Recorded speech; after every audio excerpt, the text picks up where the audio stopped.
Okay guys, so basically ginger is very good, and ginger improve your mood. A lot of people who are suffering from mood, this is what they need to do. You can use some fresh organic ginger. That's what we're going to be using right here.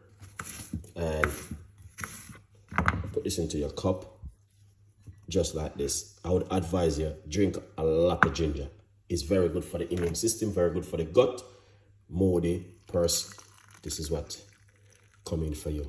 Pour some hot water on it, and all you're going to do is cover it and leave it for a few minutes. You don't need to add any sugar or sweetener or honey. You just want to drink it naturally as it is right here. Leave it for a couple of minutes and then you drink it. Very good for the morning sickness and nauseousness, and help to boost the immune system, especially the kind of weather, cold and flu. For more tips, follow Chef Ricardo Cooking, and I will definitely keep you guys updated with a lot more recipes like these to make at home. That's the way it goes right there. So you can see the ginger sleeping in it, and that is amazing. Lovely. Thank you for watching.